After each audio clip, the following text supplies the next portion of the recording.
Tammy Johnson here from ESA Connection. I am so excited today with my guest. I have Sylvan Learning Center here. Yep. Go ahead and introduce yourself. Hi, I'm Laurie Parker. I'm with the Sylvan of Central Tucson.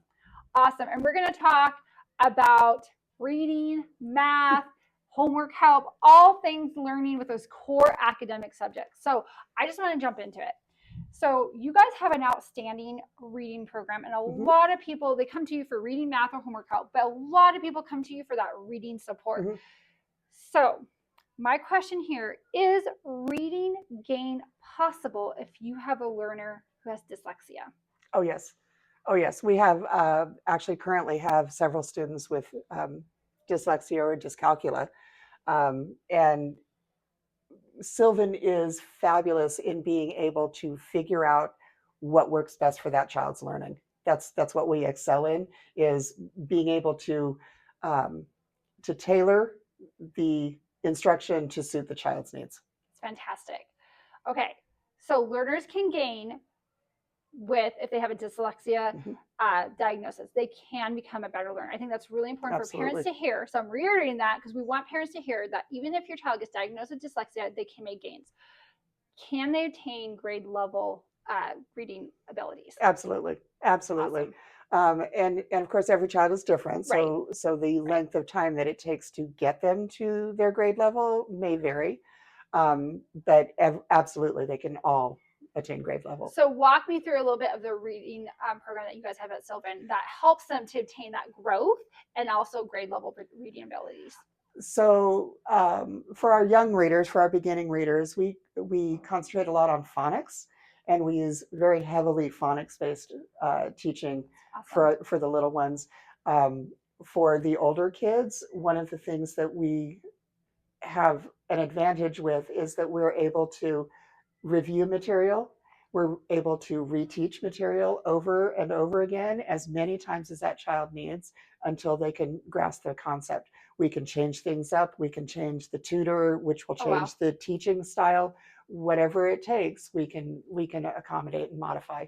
Oh, that's amazing. That's so awesome. And it's so reassuring to hear too that, because I think some parents, they get so discouraged when they get that dyslexia diagnosis, and then they hear from other people that their child's never going to read at grade level, or they might feel that from the progress where they're at, because it's such a gap that the child can't get there. And I do think you point out like an individualized program is really needed. A phonics-based program is super helpful and essential. They have to have that foundation for the phonics.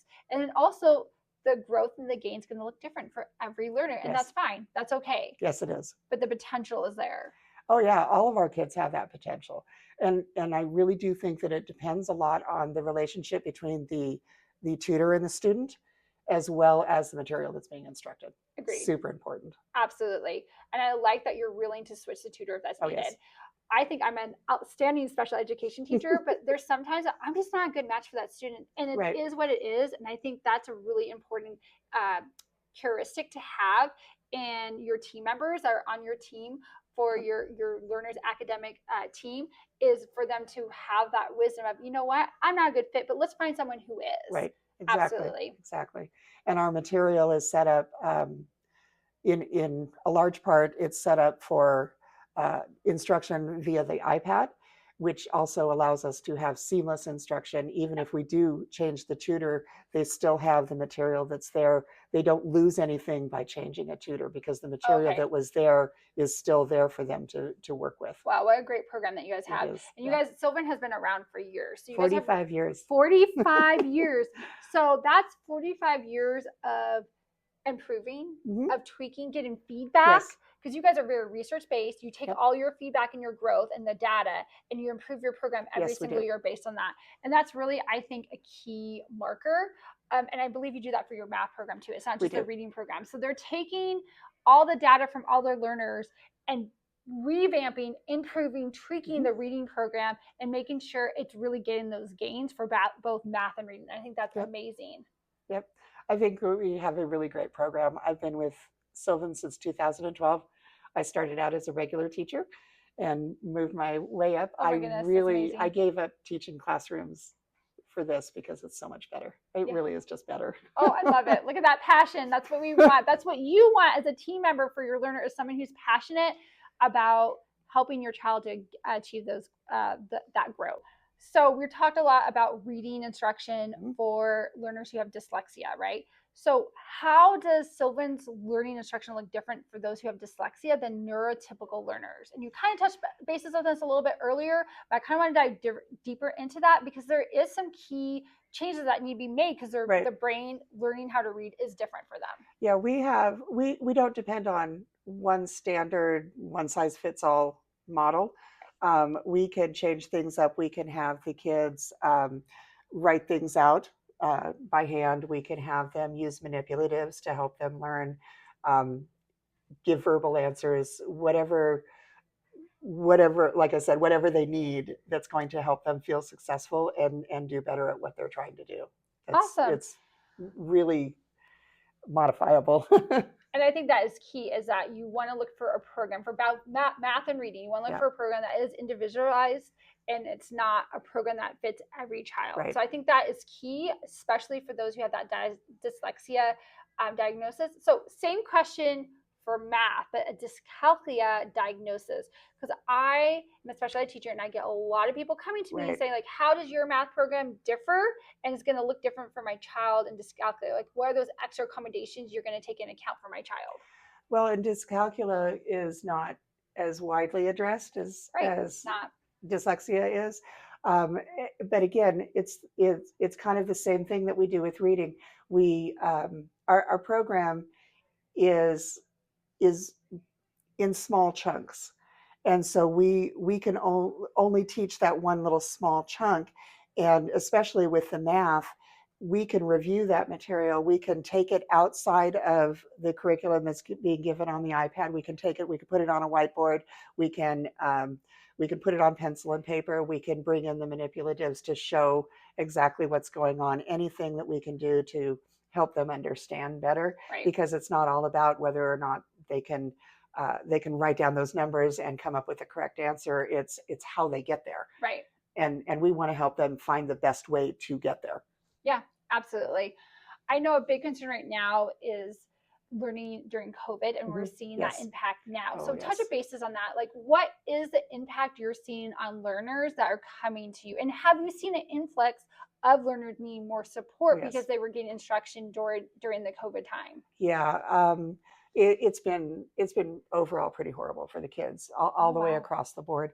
We're seeing probably more of the 3rd through 5th graders coming in. Yeah. We've got an abundance of those grade levels, mostly because those are the ones that were mostly impacted by the online learning.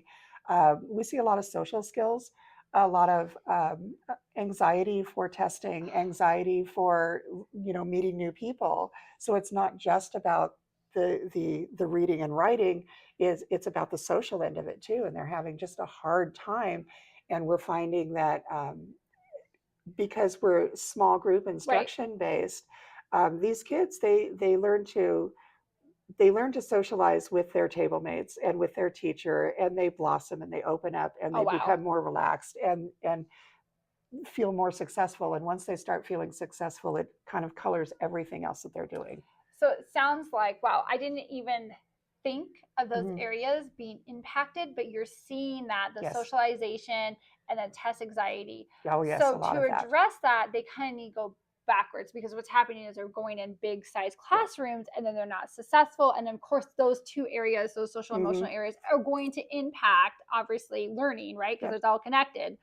So one way that Sylvan does a really great job from eliminating that is doing small group instruction, getting them to build success there, and then they can go back into the classroom with a larger size and be successful. Yep. Wow. That's the goal. So that's like, you guys need to be marketing that. That is a great strategy. So I think for parents that are experiencing that with their child, having social emotional challenge socially and with the test anxiety or just any anxiety, because I feel like that was a big social emotional characteristic we're seeing from the learners that were impacted during COVID, is trying some sort of small group learning in conjunction obviously with the classroom size, the large classroom size, and then they'll build a success and they'll be more successful. So that's another added bonus.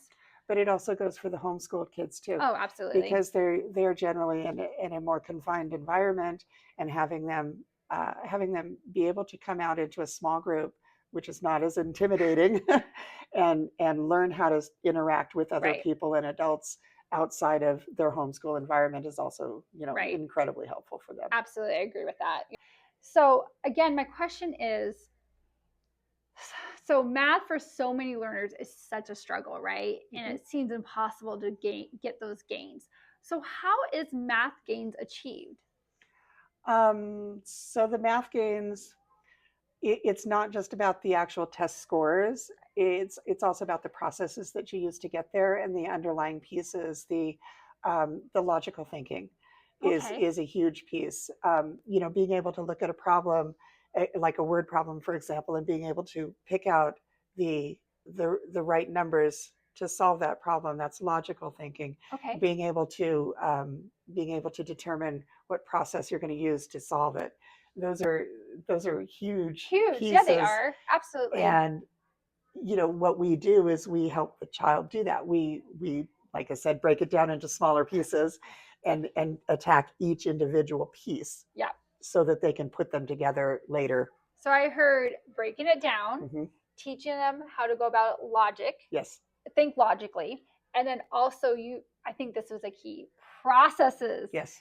A lot of times they have the math smarts, they have the number smarts, but they need to have the application side of that. Right. So having the processes, having the strategy, and then also having the math thoughts about that. I love that. And you're absolutely right. If we can make sure students have all three areas, then I feel like they're going to be stronger in math and can achieve more. Absolutely. Yep. So a lot of times we think of math as like, we talk about math at like grade level, right? But that's really not how math abilities are, right? They're really, it's really broken up into sub skills and sub math abilities, because you can have students who are really above grade level in certain areas and below grade levels in other areas, or right at grade level. So talk about how Sylvan addresses that and builds on the strength and the weaknesses. Yeah, we actually see a lot of that. So the first thing that we do when we get a child coming into the center is we give them an assessment. And it's a national assessment. It's nationally used. A lot of the school districts up in Washington use it for ongoing assessing. And so it's widely used and widely respected. We take that assessment and we target those skills that the kids are having trouble with. So they can add and subtract fractions, but maybe they don't know how to reduce them, which is a critical skill if you're going to add and subtract fractions, or go on to multiplication and division. Or when you get to algebra and pre-algebra, oh my goodness, fractions are so involved in equations. Yeah, so we don't want to teach them the stuff that they already know, but we want to grab those pieces that they're having trouble with and build on those, and then connect them to what they already know. And that's the really hard part, is to get them to connect it to what they're already knowing without having them jump ahead, because that's what they're doing in school, is they're jumping ahead and they're, oh, I know how to do this, completely forgetting that they're going to have to learn this over here. So it's almost like taking a breath and just like making sure those foundational skills are all cemented in. Yes. And just like making sure they're strong so they can move on to the more complicated things. We see a lot of third graders and fourth graders and even fifth graders still trying to do mental math. And then when they go to write it down, because the math gets more complicated, they've got processes that are off, like they're starting to add from the left to the right instead of the right to the left, and it's just the little things like that. The little things, but they make a big difference. They do make a big difference. They need to be addressed, and it looks like you guys really are honed in and understand how all that works and what needs to happen in order for those math gains and reading gains to be achieved. Yep. All right, one final question. Okay. All right. What is your favorite part of helping learners? I don't have one. It's everything. I mean, it really is. I'm the center director, and I find myself scheduling myself to sit there and teach the kids, because that's what I want to do. And I want to be there, and I want to help these families, and I want to teach the kids, and I want to run the business, and I want to teach the kids. So that's what it's about, I'm horrible. Guys. This is the type of person you want added to your team member. Amazing. Thank you so much for being here today. Thank you for watching this interview and learning more about reading and writing and math support. We really just focus on reading and math. Writing is another conversation for another day. Well, right? That's a whole nother topic. But reading and math. So Sylvan is experts on supporting your learner in reading, math, and homework help as well. So please make sure you reach out to them and see how they can support your learner, and also find yourself a team member that is as passionate as Sylvan's team members. Thank you so much for watching.